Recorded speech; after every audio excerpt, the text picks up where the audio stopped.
आपल्याला वाटलं कामातून मतं मिळतील, कामं केले.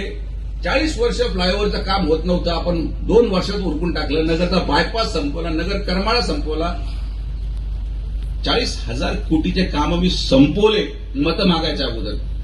पण काय जमलं नाही मला बनेनवर फिरता आलं नाही, रस्त्यावर झोपता आलं नाही. जे काम ग्रामपंचायतच्या शिपाईचं औषधी फवारणी ते जर लोकप्रतिनिधी करायला लागले तर मग सदस्यांनी काही निवडणूक लढवायची का? ही ऍक्टिंग आपल्याला जमली नाही. खोटे शब्द आपण दिले नाही.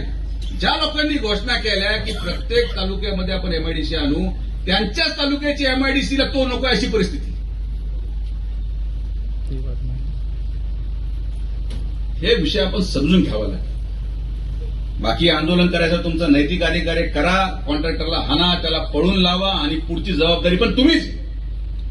नाहीतर मग सहकार्य करा, थोडा त्रास सहन करा. याच्याकडून हाणून ठोकून कसं तरी काम पूर्ण करून घेऊ.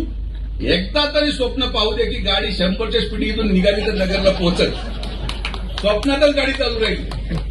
तुमच्यापेक्षा या रस्त्याची गरज मला आहे. हा रस्ता मी तुम्हाला पूर्ण करून देईन. ठीक आहे, त्याच्यामध्ये चुका होतील, कधी खड्डे पडेल, तुटेल, पण रस्ता होईल आणि परत दुरुस्त करू ना. दुरुस्त करायचं तरतूद त्याच्यामध्ये आहे. 10 वर्ष त्याला दुरुस्त करायचं आहे. खड्डा पडला का 10 लोक व्हिडिओ काढायला पोहोचतात, पहा खड्डा पडला. मग ट्रॅफिक पण सांभाळा ना बाबा. नुसतं व्हिडिओ कशाला काढतो? 3-3 तास लोकांना जाम मध्ये उभं राहावं लागत होतं, तेव्हा पुढे होते सगळे यार.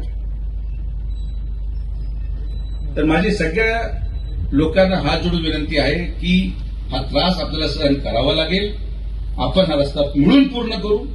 तुमच्या वेदना, तुमच्या भावना याचा पूर्णपणे सन्मान करतो. मला कोणाचाही अपमान करायचा नाही. तुमची भूमिका रास्त आहे, पण वास्तविकता देखील या युद्धामुळे असलेली तेलाची परिस्थिती, युद्धामुळे असलेल्या डांबर उपलब्धतेची परिस्थिती, आजही मार्केटमध्ये डांबर उपलब्ध नाही.